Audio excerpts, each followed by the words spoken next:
Today on the Topping Show, Vivek's 6 steps for fixing the Middle East goes viral. Disney CEO admits coming back may have been a mistake. DeSantis' speech on standing with Israel goes viral. Light San Francisco Sweepstakes gets mostly fake responses.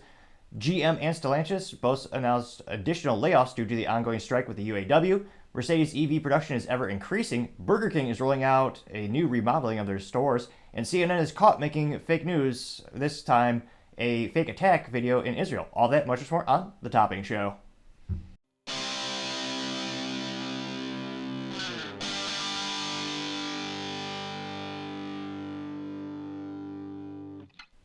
Thank you everyone for taking the time to tune in today. Today's episode of Topping Show is sponsored by Topping Technologies. Topping Technologies is an IT value-added reseller and services company with a special proficiency in IT security. Heck, I see their founder released twice today. Gotta say he's quite handsome and brilliant.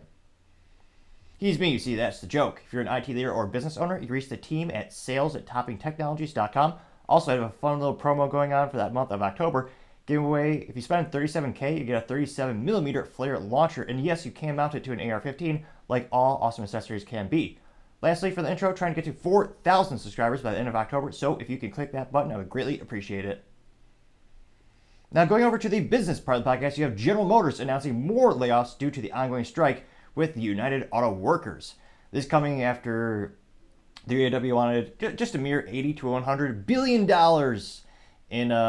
for their next upcoming contract, which would have bankrupted all the big three, with the exception of, I believe GM has made a little bit over the billion per year, so they may make $1 billion profit. It was a minuscule profit to say the least, at least for the other big three being GM, Ford, and Stellantis. Ford and Stellantis don't make the profits great enough to actually cover the original contract ask, so it'll be interesting to see at the end of the day where they fall. Now, specifically, GM is going to cut 155 employees at the facilities in Toledo, Ohio, and Lansing, Michigan, as well as Marion, Indiana. Now, in terms of total, this brings the GM layoffs since the start of the UAW strike to a little bit over 2,300 workers, which is going to be detrimental for the 18 people who still want to buy the product. Nevertheless, we'll be interested to see where the factories are closing or where the layoffs continue to go. The UAW has been very strategic in their approach. They have just a mere, a little fund of $820 to $850 million in strike funds. So they have some deep bank account pockets for them to utilize, and strategically, instead of just paying all their employees not to work, strike with the picket signs, which they allocate $500 per week per employee, the UAW slush fund for that. Well, they're just taking a couple workers off the assembly line, and that way, because GM apparently did not cross-train employees, the whole factory basically shuts down. Same thing with Ford. When they laid off Ford, the UAW did a strike there, a partial strike, where they took employees off the, I believe it was the paint, as well as the final assembly for the Ford Bronco. And because they didn't cross-train their employees, apparently, Ford actually did layoffs and shut down that entire plant. Because, again, they couldn't finish assembling the product or doing the paint, which I would say logistically and that certainly is a business blunder in and of itself that you don't, it would perhaps it would cost more in the short term to pay employees to cross-train them or to have more robots. But yeah, to have that is not a very prudent business decision. So the UAW is being very strategic, and again, that's a lot of money they could use to hold out. It'll be interesting to see with GM in terms of the contract negotiations. They seem to be the one that's furthest away from the UAW, as this changed on the ever increasing almost every minute of the day. There's new offers going back and forth. GM seems to be the one with the most contentious debate and negotiation with the UAW, where the UAW is asking for quite a bit, and GM, who has a proven track record of going bankrupt multiple times through their inception, ever since Billy Durant founded the company when he combined Oldsmobile and Buick back in the day. So it'll be interesting to see how much they can give without going bankrupt. Again, it'll be interesting to see. Let me know if you work at GM or if you're a UAW at GM. How do you think the strikes are going? Do you think the layoffs will have to increase due to the strikes? And how long do you think the strike will go? Because right now, it seems like there's no end in sight. It'll be interesting to see, but as I always say, time shall tell. Other interesting business news, you have Stellantis announcing more layoffs due to the UAW strike. Now, Stellantis, for those who aren't gearheads or in the automotive community, Stellantis is the new European parent company behind Chrysler, which is also behind Dodge, and Jeep, predominantly in the U.S. They, of course, own dozens of other brands, including Fiat, Maserati, and brands I can barely pronounce. But it's one of those things where after the UAW is a contributing factor to why Chrysler went bankrupt in 2009, well, they got bought out by a European conglomerate. So it used to be FCA or Fiat Chrysler America. It got rebranded yet again in 2022 to Stellantis. Or Stellantis, if you feel so inclined to sound a little bit more European. Now, it looks like specifically the ongoing strike is going to affect 570 employees. So unfortunately, Stellantis has to lay them off because the UAW is, in terms of politics, they're being very strategic in their nice way of saying. So what's a more eloquent way of saying strategic, gangster? They're partial strikes. So instead of paying all the employees or all the UAW members $500 a week to hold a picket sign and to not work in a particular factory, they're just taking some of the employees off and striking a partial strike. Now, this is very brilliant in terms of politics because instead of having to pay all employees $500 per week, because the UAW, United Auto Workers, has a slush fund of about it's estimated between $820 and $840 million to pay out so that they don't have to work for the strike. Instead of paying the whole factory, it's just a couple employees. And apparently Stellantis, like GM and Ford, they don't cross-train their employees. So we have a couple employees at a factory that are gone because of the strike. Well, in that case, the whole plant kind of comes shuttering to stop, which is ridiculous, the fact that they don't cross-train employees and or have more robots. Another topic for another time, perhaps. Now, this has led to the parent companies, so the actual businesses, GM, Ford, Stellantis, doing layoffs. So it looks like specifically Stellantis is laying off 570 additional employees, and these are going to be primarily at the Michigan plant, which is primarily known for their engine manufacturing, which is another hilarious thing about the UAW in general, that they actually paid for their own demise. The UAW is known for being very politically active, and they pay a lot of money to get people elected, and ironically, the people they got elected are the same people that are trying to destroy the most profitable things that the automotive companies make, which is internal combustion engines. And it's always pushing them to go to attempt to compete with Tesla. Whether they can or cannot, time shall tell, but let's just say when I'm looking at the Magic 8 Ball, I would say the outlook is not so good. Also, Tesla has lower cost of labor even before this contract negotiations, so there's a lot of competitive advantages that Tesla has. But nevertheless, in terms of it's unfortunate they have to lay off about 507 employees at this Michigan plant. Now, they also noted that the mill facility in Sigdonia Automotive Detroit also let go of 143 of its 232 employees in order to reduce work because of the reduced work from the strike. And all this data is actually coming from the Michigan Worker Adjustment and Retraining Notification Act, which it's a political act because of its clunky, awkward title of an act. Although I suppose it's better than we have something coming out of the House of Representatives where it's just simple H137B AY Banana Falcon, or whatever numerical denotation they use for a bill. Now, it seems to be that Stellantis is a little bit closer with contract negotiations. Again, the UAW originally wanted $80 to $100 billion over the course of a 4-year contract, which would have subsequently bankrupt Stellantis again. Ironic, perhaps. So it'll be interesting to see if they can get close to a deal that won't cause them to go bankrupt and won't further erode any, I was going to say, I don't think they have any competitive advantages currently, but it'll be interesting to see as they are forced to go from, again, making very profitable V8s that everyone loves to now making EVs for the 19 people who want to purchase them from Stellantis. It'll be interesting to see if the company can survive. So there's a lot of things in the air. It's a whole revolution in the automotive community, but I don't want to say they asked for it, but they kind of did because, again, it's who they got elected. And they also are complaining about inflation, which, again, who they got elected. Ironic to say the least. Other interesting business news, you have Mercedes increasing their EV sales. Now, apparently their EV sales have soared 284% in Q3 over last year, and electric EVs for Mercedes are accounting for 15% of total U.S. sales, which I was going to say, I don't know who is buying these things. It's one of those phenomena where I know there's a market for it. I just can't fathom to think how big the market is for someone who wants an EV Mercedes. Mercedes, already, are they a very reliable thing? And now they're going to make EVs. So it'll be interesting to see who goes for that shtick. Personally, when I think of Mercedes, I think of handcrafted German engineering. You get the AMG, you get the good old V8, although they've subsequently acquiesced to an inline-4 engine and a hybrid. which for Mercedes is the dumbest thing I have ever heard of. It's one of those things where the expectations and of a brand matter. Well, I love my Honda Civic Si with the stick shift. It has a stick shift, as every car should have by default, and it has a little turbo inline four. Historically, Honda Civics have had that for years in terms of a powertrain, so the customers expect it and they kind of like it. You can mod it, you can throw bigger turbos on it. There's seemingly endless ways you can customize it, similar to an AR-15. Now, in terms of Mercedes, you're used to a handcrafted German V8, and now they have some of their models that come with an inline four and hybrid. I mean, and then now they're making more and more EVs. So numbers of the EV sales are increasing, but I just question what's the total demand for EVs from the Mercedes platform? Let me know in the comments. Would you ever buy a Mercedes EV? And do you think that will be a proven business decision for them long term?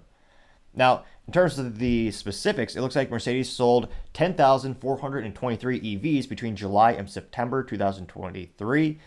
So, I mean, it's pretty darn good in terms of that increase. That's where they get the 284% increase. Now, in terms of comparison to the competition, GM and Ford, in terms of their total U.S. sales that are EVs for the same fiscal period, they're 3 and 4% respectively. So 3% for Ford and 4% for GM. Which again, those companies that make great V8s with stick shifts, so I do greatly admire, especially the Ford Mustang, the last of the ponies actually survived.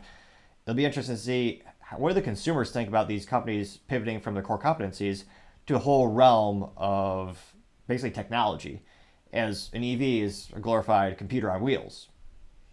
And, or actually, no, I would probably more appropriately of a metaphor would be a MacBook on wheels, since a PC you could actually, take apart and fix yourself. Apple can only be fixed by Apple. At least you basically lose every semblance of warranty and every semblance of coverage possible. Personally, I like having more open source, having availability of a local mechanic down the shop fixing my vehicle. That's not going to happen with EVs because they're basically smartphones on wheels. I correct myself. A smartphone on wheels is a better metaphor since they're more disposable than PCs and MacBooks. Nevertheless, let me know in the comments, would you buy a Mercedes EV? And do you think this will be their biggest, fastest growing segment as they change the company? And again, I'm not a doctor.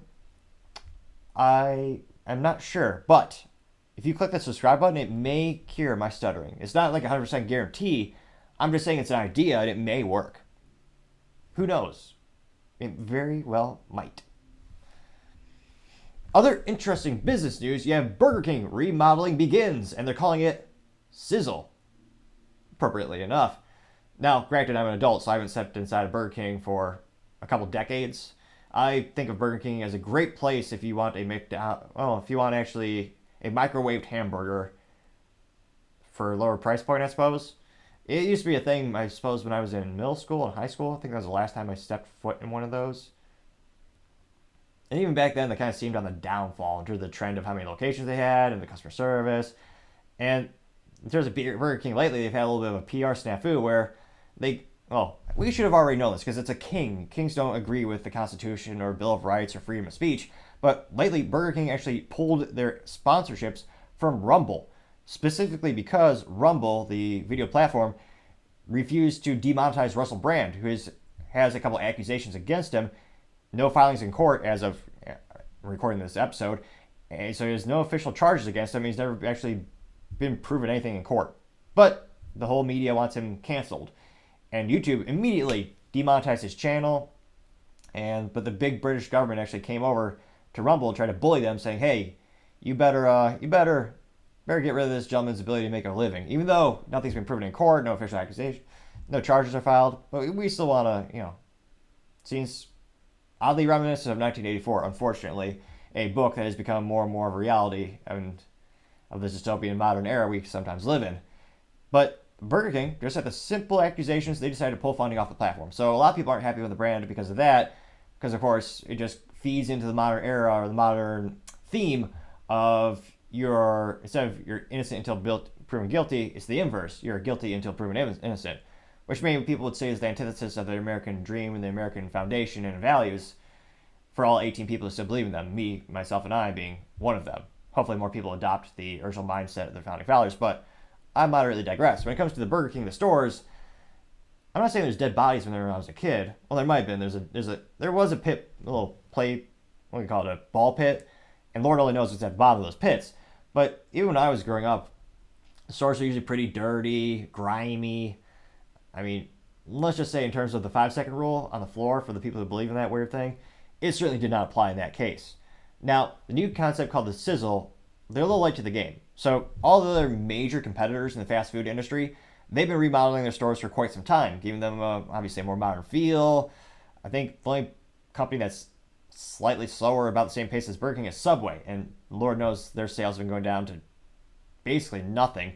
It's about $500,000 per store, which that's revenue, not profit. So most of the stores are barely breaking even, I would suspect, especially compared to competition. Now, Burger King, it looks like currently there's 2 of them that just opened after being remodeled with the Sizzle decor. Now, there's one in New Jersey and one in Las Vegas, and apparently they're going to open up another one in North Carolina. And this is part of their whole initiation, or more accurately of a term, their whole initiative to revitalize the store. And they actually put money aside for this. So last year, Burger King announced that they had a $400 million plan to improve the business, including $250 million towards remodeling and other restaurant investments. So it'll be interesting to see. Well, Lord only knows, you probably could put a little bit of money into buying better ingredients. I mean, that might help a little. And maybe buying newer microwaves for the hamburgers. Maybe those things would probably help out just a bit. Call me a little revolutionary, but I think the quality of the food is kind of important. And it'll be interesting to see, does this pull more people to go inside the stores? And will it make them more of a profit? Or is it too late? Are the other stores just so far ahead of them that they can't catch up? Let me know in the comments. Catch up, pun moderately intended now that I think about it. Let me know in the comments, when's the last time you went to a Burger King voluntarily, so you weren't taken hostage? I know that might be a not insignificant amount of their revenues, people who are in a hostage situation, and someone's on the, they're robbing a bank, and the person in his mind is so bent, they're just thinking, give me Burger King. Because again, in the moment of robbing a bank, perhaps their mind is just such an rigmarole, that's the only thing I could think of. But I moderately digress. Other interesting culture news of the day, you have Disney CEO admits he is overworked and exhausted. Oh, and also the stock is down 9% since he took over. So their stock is about a 10-year low. Needless to say, injecting politics into this media company was not a smart idea, as they alienate more and more and more of what used to be the audience of everyone. Everyone used to love Disney. Most of my lifetime it was considered to be a blue chip stock. It was one of the things where, unlike a tech company where they're more well known for having big spikes in the stock, so the stock will go really up and then it'll go really down, more of a roller coaster, Disney stock was much more of a stable stock where over time, you knew you weren't going to get rich overnight, but over time they just kind of grew consistently in revenue and profit, and they just made things that everyone loved. It wasn't divisive in any way. It wasn't controversial. They actually, now these are rare words in and of itself, they had content with morals and values, which unfortunately in the United States, those words may as very well be in another language, as so few people know what they mean, unfortunately. Now, in terms of this statement coming from a news website by the name of The Wrap, although it has nothing to do with the fast food industry, so it's not like a wrap that you would eat, just to clarify. I had to do a little research on that just to be sure. Now, it looks like they're saying the stock's down 9%, and now he has a hostile takeover to deal with, as well as you have Mr. Nelson Peltz, who has a historical successful track of getting involved in companies and de-wokeifying them, perhaps is a accurate term. He basically goes into companies and said, get the hell out of politics, you're making ice cream, which he did when he put himself in the position to be an investor at Unilever, who's the parent company of Ben & Jerry's. And he did this with multiple other companies as well. You get rid of the politics, the investors loved it, the consumers loved it, and the price went up. Now, about 7 or 8 months ago, he did the same thing with Disney. He's tried to get more involved. He said, hey, Bob Iger, you need to get the cost down. So the only reason Mr. Nelson didn't get a seat at the board of directors at that time is because Bob Iger, the CEO, acquiesced and said, okay, we're going to cut cost, which obviously he should have had to do that, or should have had the intelligence to do that without an investor telling him, like, dear God, your costs are out of control. Your movies are bleeding money. But again, I think that's a combination of two things. One, they inject BS politics that nobody wants, or very few people want. People on the very left love it, and they are capturing a new market in that regard. But I think people in the middle and people on the right, they don't want the politics and the content. So it's that the reason their movies aren't making a profit is because they're putting political themes in there. And secondly, the costs are astronomical. I mean, you look at the little, what was it, Indiana Jones, the cost to manufacture that, I can't believe it doesn't even deserve to be called a film. That boondoggle is in the hundreds of millions of dollars. The cost is so great, there's no conceivable way it would ever make a profit. And of course, they had the insufferable actress trying to take over, made him look like an old buffoon, pejorative old white guy. A cliche as old as time in Hollywood, or at least past 12, maybe 10, 15 years. So they're just getting worse and worse. Now, it looks like Bob Iger even admitted, saying, quote, the company was in worse shape than realized when he came back. And again, their streaming platform, Disney Plus, is still losing hundreds of millions of dollars every quarter. And the 2024 deadline was the point at which they promised it was going to turn a profit to Wall Street. But the cost of the producing the shows are ever increasing. And they even were going to acquire a streaming company by the name of BAMP Tech, but it turned out to be much more expensive, so they kind of dropped that idea. They also have another deadline coming up where they negotiated with Comcast for Disney to acquire the remaining stake of Hulu, which Comcast still has the remaining stake of 33%. And right now, the estimate is that they're going to acquire it for no less than $27.5 billion. And you can also debate what kind of value they're getting out of that. They already have majority control of Hulu. So Comcast, again, there's still a big percent. 33 is a lot, but once you own more than 51% of the company, you already have most of the say of how the company is operated. So, and let me know in the comments, do you think it's worth for them to go through with that acquisition? Or do you think that money could be better spent elsewhere? As the company, again, is bleeding money from every division, seemingly, with the exception of the parks. And that's partially thanks to the overseas parks, where they're still raking in money. Now, in the U.S., they are having adult grown men dress up in dresses, selling dresses to little girls. An interesting business idea, which, again, is alienating a big part of what used to be the consumer base. Again, the consumer base used to be everyone. And again, they are appeasing a certain part of the market with their new strategy. But again, with the current demographics of the United States, that is a very small portion of the total market. And you're alienating, I would argue that you're alienating a much greater number of people. And I was just about to say, the sales and the stock all support my theory. Now, it'll be interesting to see him joking about, why he's coming back. I mean, he's in his 70s. He was on a yacht, retired, kind of chilling out, so to say. And when he departed back in 2020, and I mean, he's got that proxy war. He's also cut about another $3 billion in spending, getting rid of 7,000 jobs. And I mean, it just sounds like every day his life is a fight, and he has a culture fight as well. So it'd be fascinating to see a legitimate interview with Bob Iger. Perhaps you'd have to have him slightly inebriated. There's an old saying that used to be something of the fact that a drunk man's words are a sober man's thoughts, something to that effect. Because right now there's not just a proxy war with this investor who wants to take over the company. He has this war inside the company as well, because you have activists inside the company, self-proclaimed activists who want to inject politics into the children's content. And Bob Iger claims he wants to get rid of that. He claimed that almost a year ago now, that when he came back as CEO. Then 2 or 3 weeks ago, he made the same announcement. Again, I'm not a scientist, but if you click the subscribe button, it may fix the stuttering. It's not proven yet, but I've heard crazier theories when it comes to health. But so is this instances where he's fighting a battle on multiple fronts now. He's got the investor he has to worry about, who the investor already has over $2 billion in stock.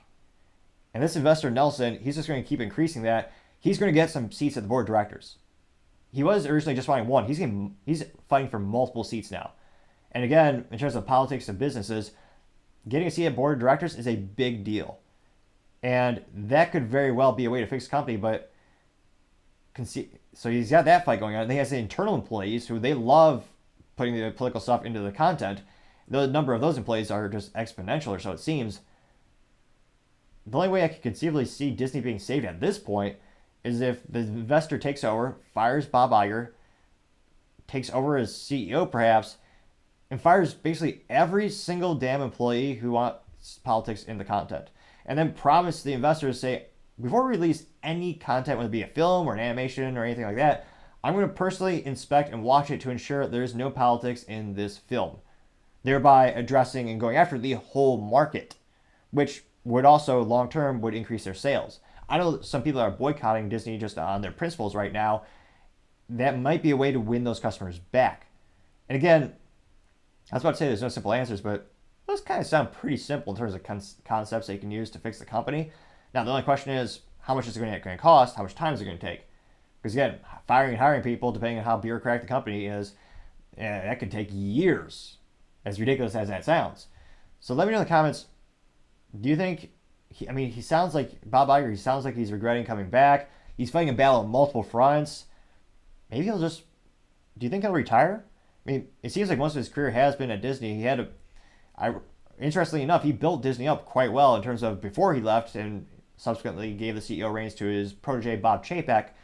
Is one of those things where Bob Iger, he made some strategic moves that were quite fruitful. They bought Marvel, which again, they make those billion-dollar blockbusters, which used to make money. They got Star Wars, which I would also argue, and he actually admitted later, that they've been making too much of that content and it's been decreasing the value, so less and less people are tuning in. So he made some good moves in the past, but let me know, what do you think is going to be the end result of this scenario?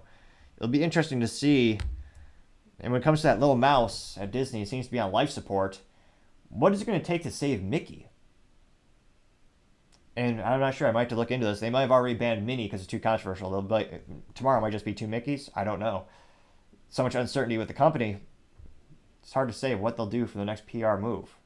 Let me know in the comments. It's fascinating to hear what you have to say. Other interesting cultural news, you have Bud Light attempting to tweet. This one about the San Francisco Sweepstakes.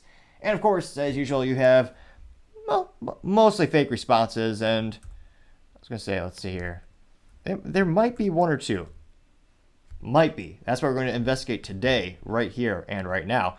Now, in terms of branding, this perhaps would be the most appropriate branding combination when you consider San Francisco. This one being the San Francisco 49ers. Now, their text before the little, it's not even a meme, it's a little picture of the can and the helmet, says, quote, "The 49ers game starts now. Reply at easy to celebrate and at sweepstakes to turn every TD into a chance to win," unquote. They're too lazy to even spell out the word touchdown. Ridiculous. And easy to celebrate, that's a debate in and of itself. Is it easy to, if you won a Bud Light, would you celebrate? In terms of easiness, I would have to think you'd probably take the Bud Light case into your closet and maybe jump up and down for a second, or maybe like a hooray.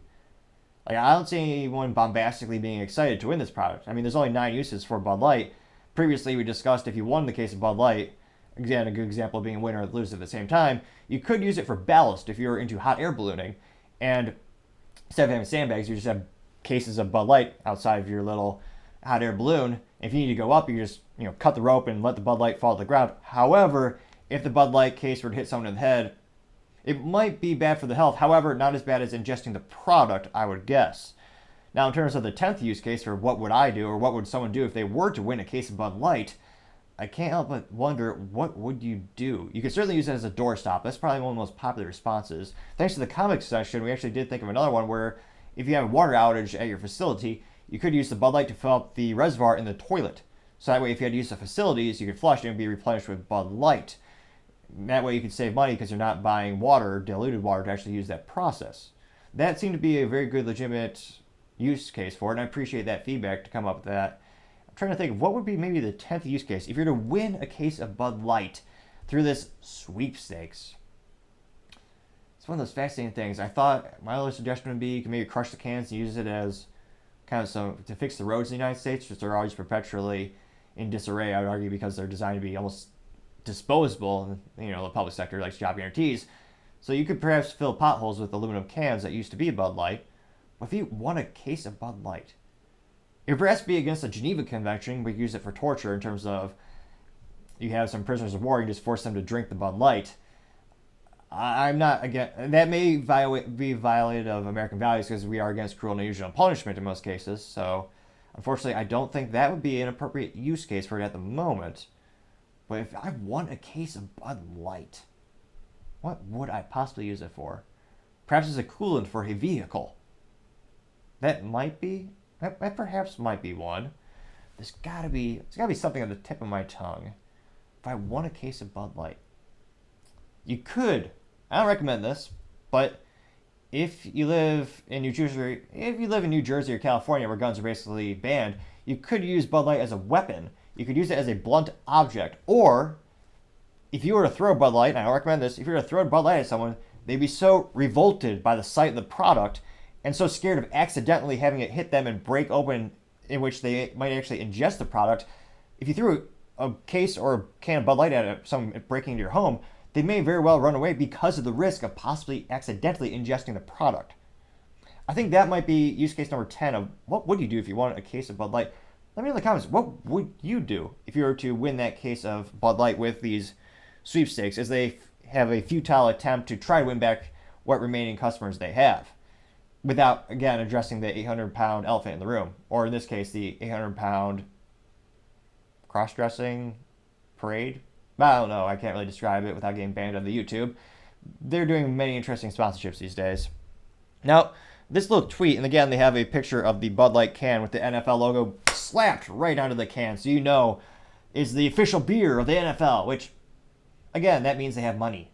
Woo! I always wonder how many people really believe product endorsements. Not all the time, but many of the time, it means you just had a lot of money to be the exclusive sponsor to have your logo everywhere. Which is why I'm always usually skeptical when I see some types of those sponsorships and endorsements and partnerships. But nevertheless, in terms of this case, they had the Bud Light, logo, and they on the can, then right above it, they got the NFL logo, and next to it they have the helmet from the San Francisco 49ers. And again, it just says in bold font, reply this so you could win. And of the 67,300 people who saw it, which again, if you're one of the most well-known brands in the world, it is kind of sad that it's kind of pathetic, you only got 67,300 views. I mean, not to brag, but my Twitter, at NICTOPPIG, I recently got 13 views. Humble brag. I would also argue, though, my views are the best views. Just quality over quantity. Now, unfortunately, many would blame the teachers' unions. Public schools are all-time low in terms of test scores for history, math, science, pretty much everything. And yet, they say they need more and more money. So we're going to do a little bit of public service today. We're going to do some math. So 67,300 people saw this. We're going to take that. Let's see here. So we're going to take the number of likes, which is 637, divided by 67,300. That gives us 0.00156. Now, to turn that into a good old percentage, we're going to multiply that by 100. So that times 100, that means of everyone who saw this picture of the Bud Light next to the San Francisco helmet, only 0.1569% liked it. Also known as basically nothing. Now, it is controversial, but some people do prefer to round up. So we're going to do 0.1569. We'll do 0.157. We have now covered both turning things into percentages and rounding up, and subsequently have added more value than some public schools in the United States, which is crazy to think, but all too real. Now, in terms of the responses, there are many responses. Just to clarify, that actually was not a stutter. That was intentional, mostly. Now, I wonder how many of these are real. So one person actually has an authentic little blue check mark, and this person actually did reply. Are they real? Let's find out. This person by the name of Mama Bear Brandy, no comment. She just did she replied with the sweepstakes stuff. She has 888 followers. Looks like she joined in 2009. And let's look at her content. Repost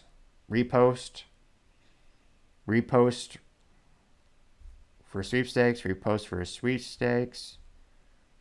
It looks like she reposed for a sports balls team by the name of Indianapolis Colts. Though they don't even have guns in their logo. How can you call yourself the Colts? Ridiculous. A repost about racing, repost about copious amounts of alcohol where you can win more alcohol. So, interestingly enough, a real person, however, a serial reposter to say the least. Let's see here. And of course, no one liked what she had to say. Now we have dozens and dozens and dozens of more people all doing the sweepstakes. Dozens. Let's see. Someone by the name of CJ Queen. Is she real? All right, so she joined in 2013, 810 followers. A serial reposter strikes again. And again, it's the BS thing that at millions, where they're going to say, repost this for a chance to win $100. Ridiculous. Every one of these people has the same reposts for that stupid at hashtag millions. I'm trying to find a single legitimate. I did just find, it took me, I just scrolled for quite some time, but I did find a real response. This person named Manhouse says, quote, if you're trying to score a boyfriend, yeah, unquote. He got 6 likes. Which again, all these other ones, no one is liking it. You have someone by the name of XTASY saying, quote, makes sense you would endorse San Fran, unquote. And this person has a GIF of a person with a man, I dare not guess the pronouns. It has an individual who is dressed up in very, skimpy outfit with a pride flag as a cape. And it got 4 likes. All right, we got, let's see, Rich Mooney saying, quote, it's a lot easier to celebrate without Bud Light. They try to be woke just to end up broke, unquote. And he got 19 likes. And he has a picture of a koozie over a beer. And the koozie actually says, not Bud Light, to help clarify everyone around them to know that they have a semblance of taste buds on their tongue. A lot of, Jesus. Hundreds of drones. These have to be robots. I can't imagine having so much time on your hand where you just go to every single sweepstakes and just retweet it or comment on it. Because again, all these folks, they're not saying anything different. They're just doing the hashtags to get the free stuff. This one guy had the audacity to do it 3 times in a row. Who is this guy? Mr. G. Prider. He's got 135 followers. And of course, he does the repost of that stupid hashtag millions. Where again, they claim to give $100 away every time, once a day? Or one person who retweets and follows will win. Which again, Jesus, he literally reposts for those bastards every single day. That's his whole profile. Which again, I guess, in terms of the hashtag millions, I guess that's good marketing because it gets people talking about it. I don't know. Lord only knows how they make a profit, if any. But it doesn't make me think that it's a legitimate or like an authentic company when, again, people are just reposting it to get cash. Or more realistically, probably a gift card or some type of compensation in that regard. Ridiculous to say the least. Let's try to find one more real response. Let's see. A lot of advertisements. No. I'm scrolling quite a bit. I don't think is that the only real responses? Really? And of course, I had to log in from my alternative account at the Topping Show since they banned or blocked my at NICTOPPING because I had the audacity to actually respond to a Bud Light tweet with a picture of a couple cases of Yingling saying, thanks for the reminder, I just went out and purchased some Yingling. They thought that was worth banning or blocking me on the Twitter. Ridiculous. I would say thin-skinned to say the least, Bud Light. Pathetic. And I think those are the only real responses. All you have is hundreds of these hashtags, which, again, if they're trying to drown out the negativity, because again, Have you heard of anyone in the past 6 to 12 months who actually authentically is excited about Bud Light or bragging about Bud Light in any way? One of my friends actually owns a not a real estate company, but rather an estate sale company, and they came across a whole bunch of swag of vintage Bud Light stuff, and half the comments were saying this would have been worth a lot more, like 2 years ago. Because it was. It used to have a cult following. It used to be a huge thing, especially in the United States. It used to be years ago, it used to be a great family-owned company. Subsequently, they sold out to a Belgian-based company, and it's all now one big company by the name of Anheuser-Busch InBev. Though Belgium, the country, still makes great waffles and rifles. Don't get me wrong. But it'll be interesting to see when will they... Because they are spending... They said they're going to spend more marketing than ever before to try to win back the customers, but do you think these sweepstakes are winning in terms of actually gaining customers or gaining favor with customers? Again, they're just giving away these free products, and I would need all the time in the world to actually evaluate every single one of these people who are reposting it. But again, so I just clicked one more. This one's Jennifer Edie, and again, all this person does is they repost for that at millions. So again, I can't help but think it has to be an automated tool or something where these people just repost, or more accurately, they'll program everything to just repost, and then it doesn't actually take out any time out of their day. Or maybe their whole day really is just doing this. Now, interestingly enough, again, this is anecdotal evidence, just looked at about 12 different profiles of people who repost. A majority of them were stay-at-home moms with kids. And maybe that demographic is still favorable to the brand of Bud Light. I mean, when you look at who's taking their kids to drag shows, there certainly seem to be more mothers than fathers doing that. Maybe that's their new demographic or target demographic for Bud Light. But again, looking at who's retweeting it, more often than not, that is the demographic who's doing it. So again, anecdotal evidence is less than 20 people, but just taking a look today, I kind of just noticed that right here, right now. But thinking back, that kind of is a consistent theme. So let me know, do you think they'll lean into that, so to say? Or will Bud Light do anything differently, or just continue down this path? Let me know in the comments. I'd be fascinated to hear what you have to say. Now, going over to the political part of the podcast, you have Vivek on Hamas attack on Israel and 6 steps to fixing the Middle East going viral. Now, interestingly enough, we have a little fun combination, and I apologize if it's a double, but I'll go ahead and I'll read his text first. So this is straight from the horse's mouth, so to say. Quote, many Republicans are reacting to the barbaric Hamas attack on Israel with hysteria rather than rationality. History teaches us this isn't the formula for success. The U.S. should provide Israel with diplomatic support, intelligence sharing, and necessary munitions to defend its own homeland, while taking special care to avoid broader regional war in the Middle East that would not advance U.S. interest. Then he breaks it down. 1. Offer Israel robust intelligence support and stand ready to provide additional military supplies via both sale and transfer. 2. Immediately confirm an American ambassador to Israel with the vacant embassies in Egypt, Libya, and Oman to be filled in quick succession. 3. End the further nuclear proliferation in the Middle East, including the full phase out of Iran's nuclear program and immediately ending Biden's disastrous plan to share nuclear technology with Saudi Arabia. 4.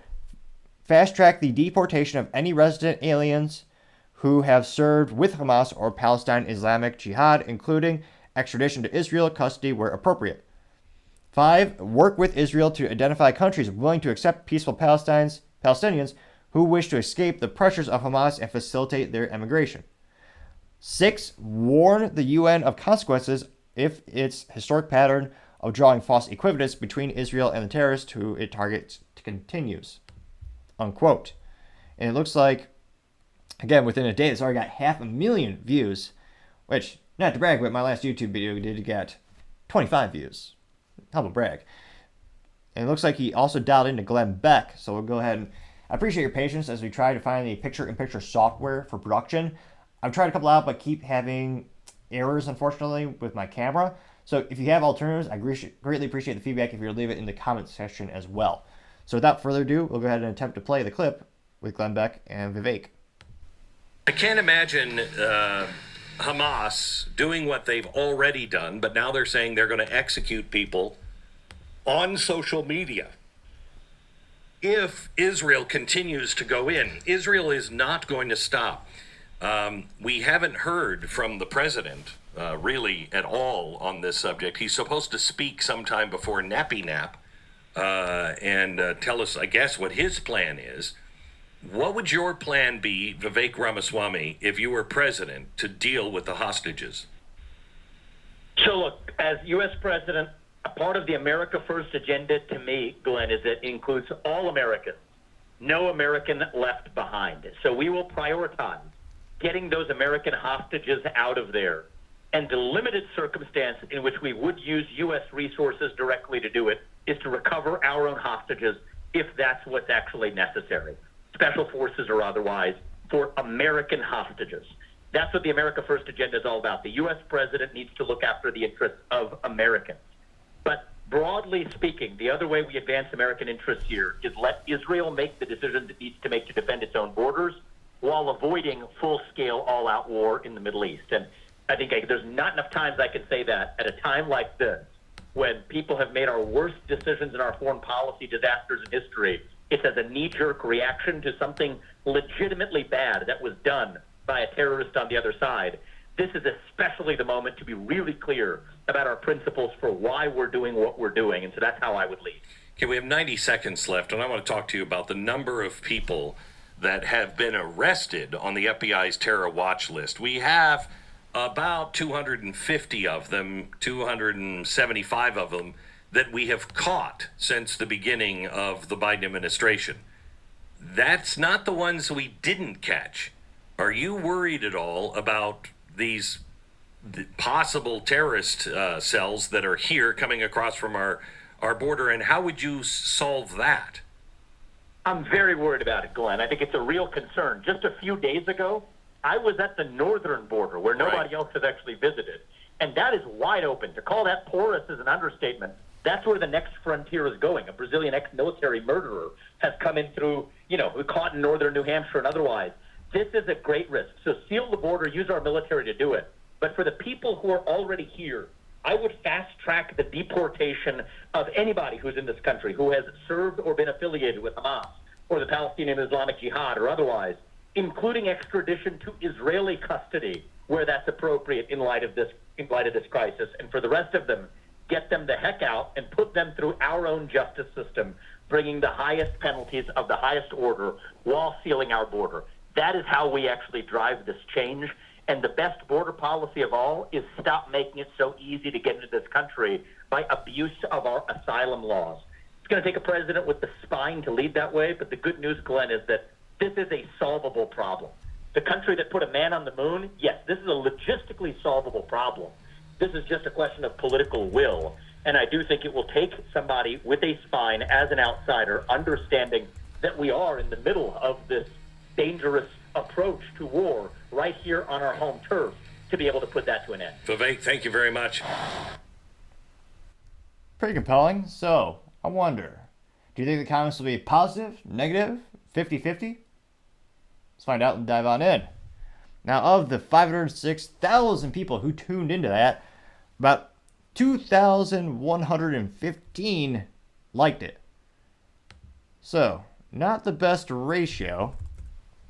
And if we do a little bit of math today, unlike public schools, let's see here, 2,115 divided by, that's 506,000, 0.00417. So we're going to multiply that by 100 to turn it into a percentage. I guess it's better than the last ratio we looked at, but 0.4179. So we'll be generous. We'll round up a little bit today. So 0.42% of the people who saw this and tuned in liked it. So better than the last thing we checked out, but still not the best ratio. Now, in terms of the comments, one of the first ones is from Brandon Sardio saying, quote, 14 Americans are slaughtered. Cool guy. This kid stands for nothing but whatever the podcast world winds blow, unquote. He got 45 likes. Although, interestingly enough, didn't he just say send in special forces for American hostages? Now, someone responded to this Brandon, somebody named V. interesting name, but she does not have the cliche picture from V for Vendetta for the little mask thing.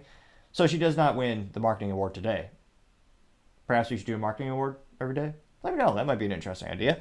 Now she says, quote, yes, Hamas is evil. It doesn't mean we rush into World War III. Give Israel what it needs to be successful, but Vivek is America first and not rushing for another Afghanistan for 25 years. Please calm down and don't go full warmonger like the neocons, unquote. And she got 26 likes. So, looks like still Mr. Brandon did get more likes than her. Now, in terms of other comments, someone by the name of The Able From Men says, quote, great ideas from Vivek. Funny, I didn't hear anything like this from Biden, unquote. He got 33 likes. Someone by the name of Tyrone Cameron saying, quote, I don't like Vivek one bit, but this is a logical plan, unquote. And he got 21 likes. Now, someone even got even more likes right under Mr. Tyrone, replying to him. Sable Riley said, quote, I do like Vivek, and this is another well thought out and sensible plan that supports America's interest. Would love to have a rational leader back in the White House, unquote. And she did use the hashtag Vivek202. So perhaps she meant 2024? Or it would have been a hilarious IT pun if she said Vivek404, which means not found. But nevertheless, she did get 63 likes. Mr. John B. Hall said, quote, great interview with Tucker as well, unquote, getting 40 likes. Let's see here.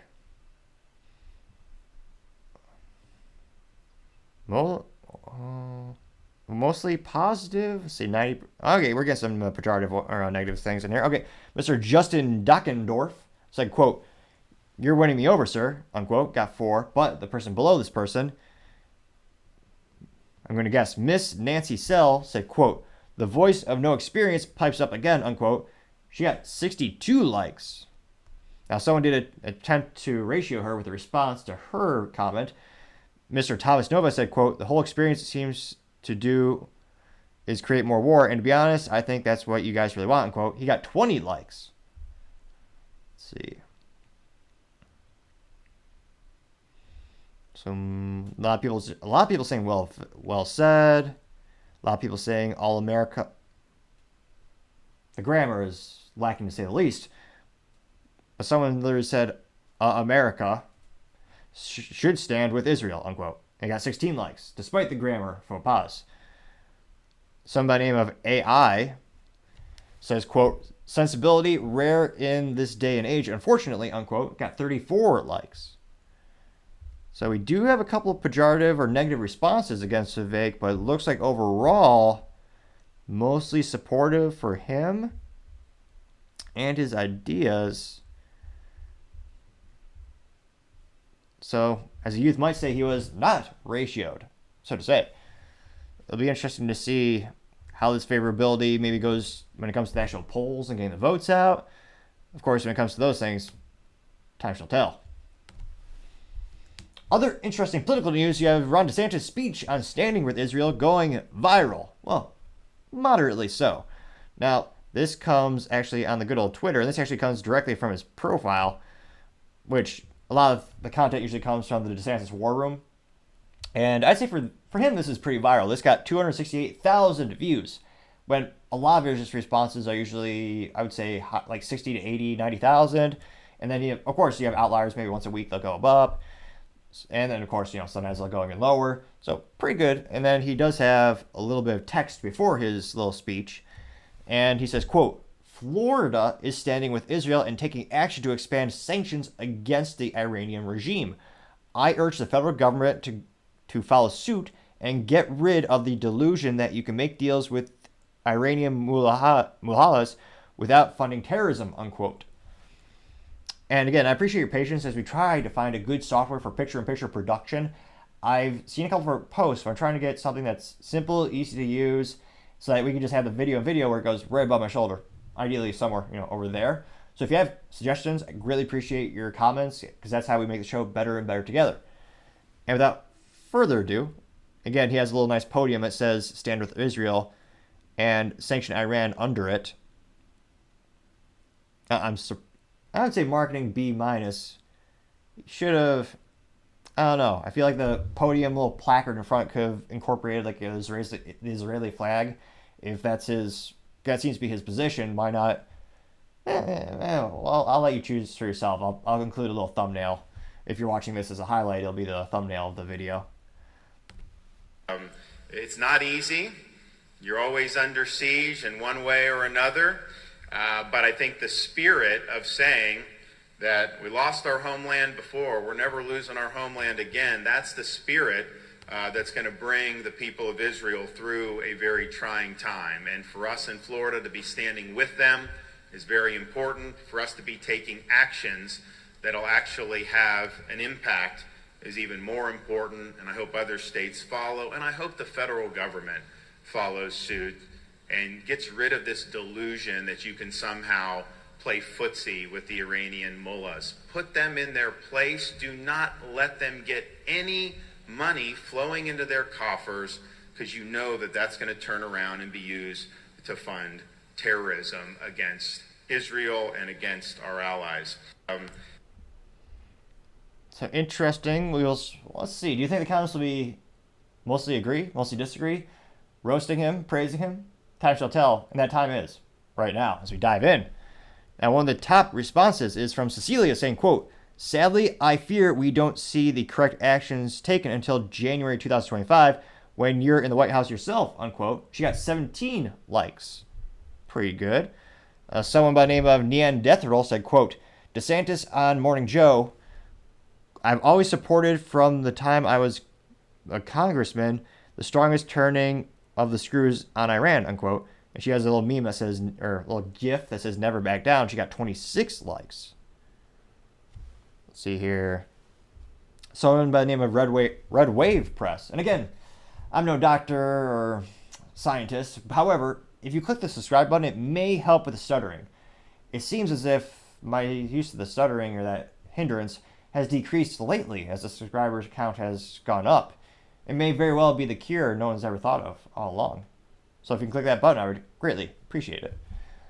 Now, we have a person by the name of Red Wave Press saying, quote, "Ron DeSantis and the people of Florida stand with Israel. The U.S. must make Iran pay for what they've done. This starts with Biden backing out of the Iran deal and freezing the $6 billion that was about to be released to Iran. If the money..." it goes a little further. We have to expand it. It says, "If the money is unfrozen, it will be used to support more terrorist groups like Hamas. Follow if you agree." And it looks like this particular response got 14 likes. Another person by the name of Victus said, quote, "Strong, decisive leadership at the exact moment we need. Thank you." And that particular quote got 24 likes. Let's see here. Now, we do have a couple of pejoratives. Someone by the name of the Bad Luck Boys saying, quote, "Neocon Ron," unquote, getting 2 likes. Let's see here. I would have never conceivably thought of this image. I assume it's by AI. However, it is vastly popular as a response to this original tweet. This comes from someone by the name of Lucky saying, quote, We're American first, buddy. Go run for Prime Minister of Israel," unquote. And the picture is of the Hulk with Trump's hair and an American flag, which got the most likes thus far. That got 116 likes. Which, again, of all the superheroes, would Trump be the Hulk? What would be a good catchphrase instead of Hulk smash? Hulk smash, China bad. That might conceivably work as a DC comic superhero. It would certainly actually be more popular than most Disney films these days, though that's not saying much. Let's see if there are any other responses. Somebody named Thomas Payne Band said, quote, "What a joke, DeSantis is out of his league. Watching him try to capitalize off this bloodshed is pathetic," unquote. This person got 13 likes. Let's see here.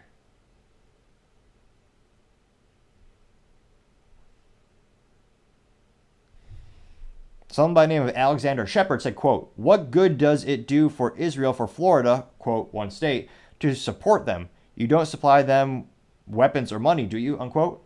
Person got 17 likes. which again, Florida is one of the largest economies in the United States. They have a great amount of things that they create, not just in terms of manufacturing physical goods, but also intellectual property when it comes to softwares.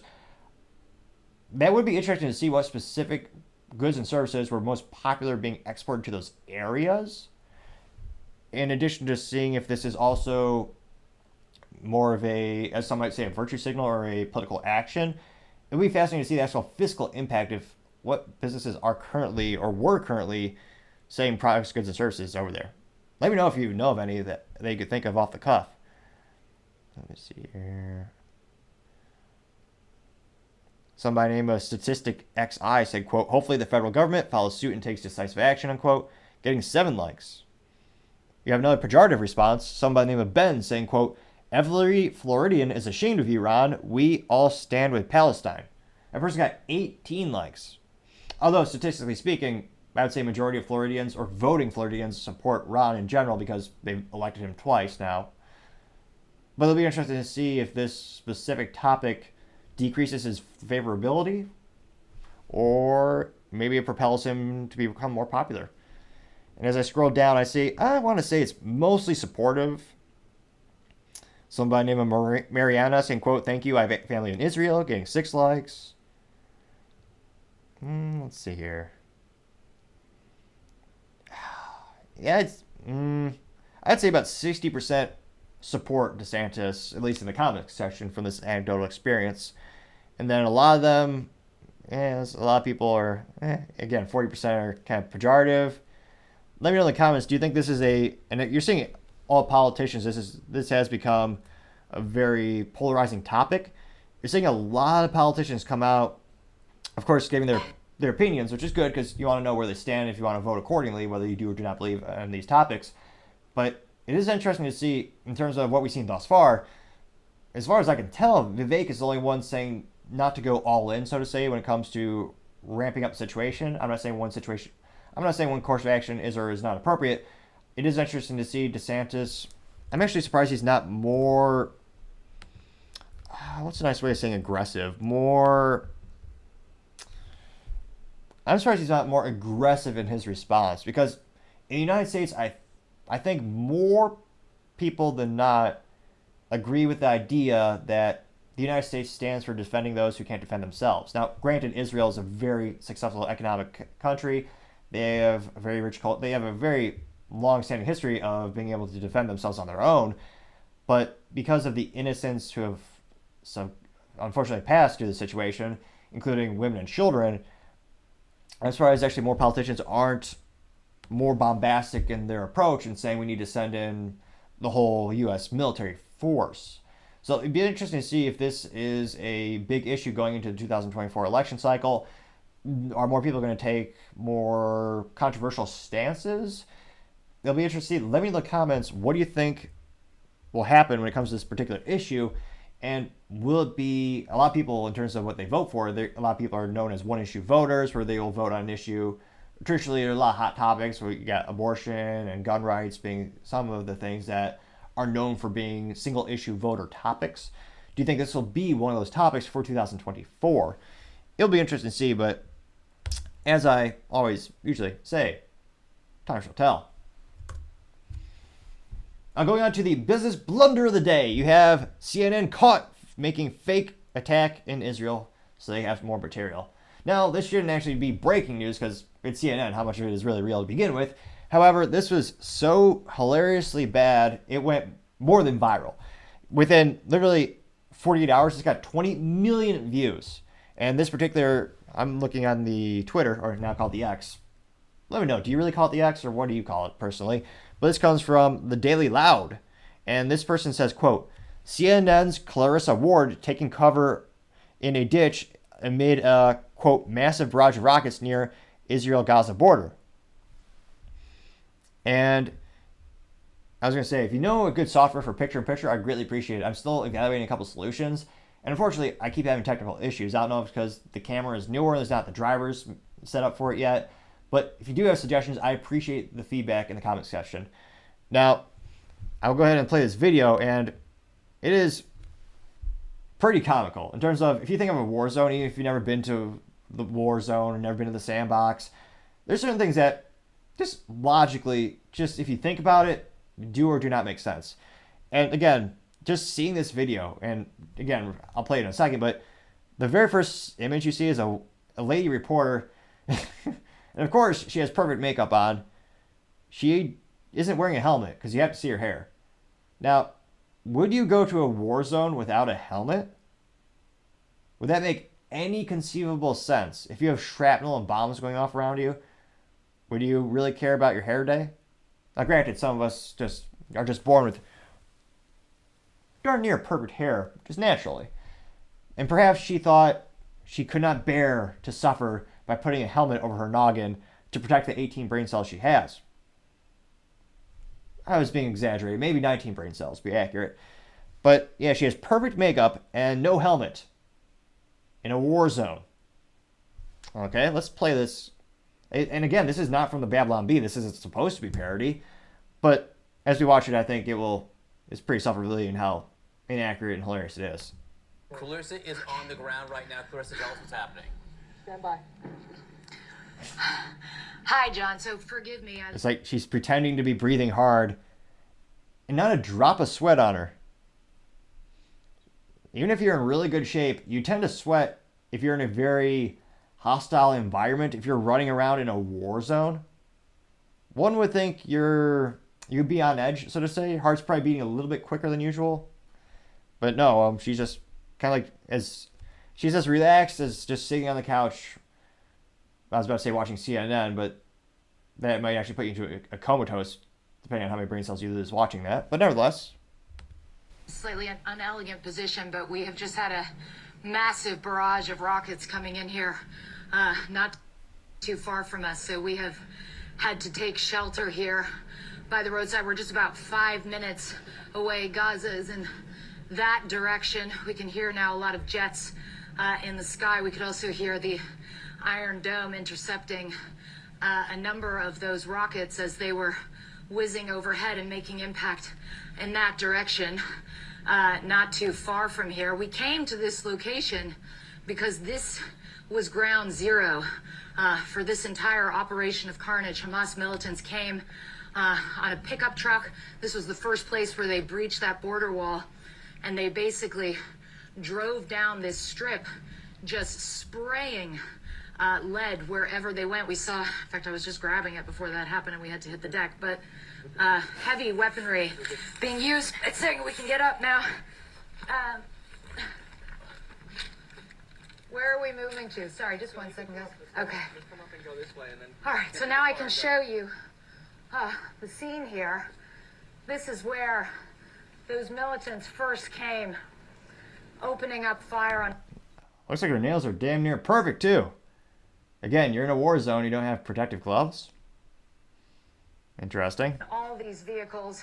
There's a baby carriage down there, turned over on its side. You can see. I mean, right now, the scenery actually looks more peaceful than Detroit or Chicago. It's not saying much, but it doesn't really look too stressful of an environment. See over there, Clayton, if you just show in the distance there, some kind of strikes. Looks like in Gaza as well. They're really having to use that zoom because, yeah, it's way over there. Fire. Way over there. Or is that the smoke from the rocket launches? Forgive me. It's a little difficult after being crouched in a ditch to know exactly what's been going on. And as she's pretending like, oh yeah, it's such a stressful situation, some of the locals are just walking by. Literally just walking by. Seemingly not a stress in the world because they're so far removed from the actual conflict. Great reporting, CNN, as usual. Now, let's go to the comments section. Let's see here.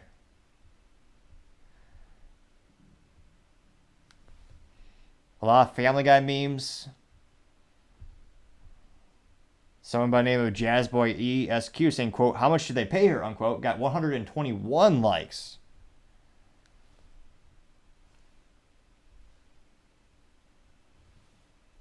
See what other kind of responses we have here.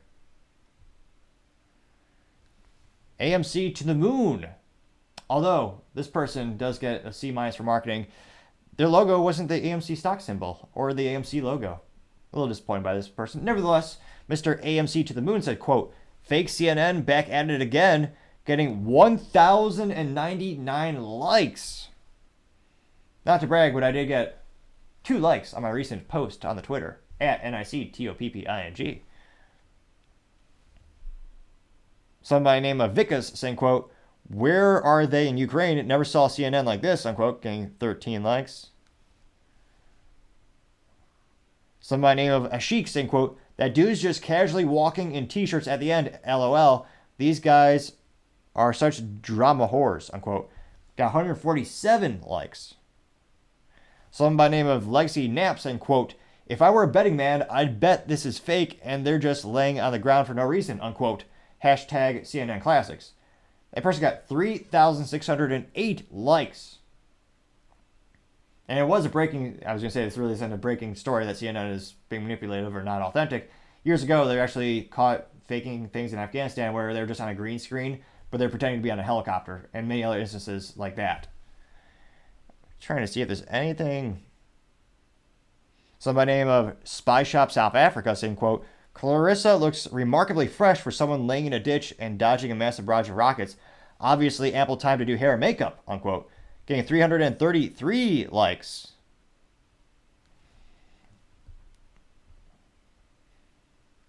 Someone by the name of HPN Network saying, quote, "Never once saw a reporter on the ground in Ukraine like this," unquote. Getting 32 likes. I was going to say, pretty much all. Somebody by the name of Vikas also said, quote, "I'm sure the Academy has already shortlisted her for an honorary Oscar. From posture to her dialogue delivery and facial expressions, it was a flawless performance, as one can expect." Getting 1,244 likes.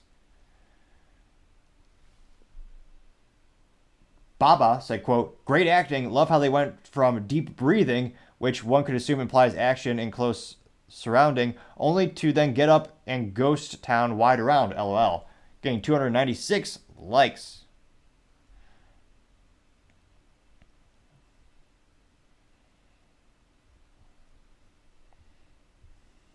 And a lot of people calling out, wondering why there wasn't anything in terms of similar coverage to the Ukraine. I guess there's more. No, it seems to be. A lot of the same comments. So let me know in the comments. Do you think this is... with all the evidence we have at hand, it certainly seemed like they were faking it. Let me know. Are you surprised CNN has done this? It's fascinating that even though they have a new CEO who took over, kind of seems like they're more or less about the same. But in terms of CNN continuing to kind of just fall off the cliff in terms of authenticity, that's got to be the continued business blunder of the day. Thank you, everyone, for taking the time to tune in today. Again, I know we're trying to get to 4,000 subscribers by the end of October, so if you can click that button, I'd greatly appreciate it. Also, the feedback is greatly appreciated in the comment section as we make the show better and better together. Lastly, don't forget to take the time to like it, because that also helps out the video to get shared more and more. And also, don't forget to take the time to tell your family, tell your friends, tell your coworkers, heck, tell your enemies, tell anyone and everyone. Just stay safe and fight the good fight.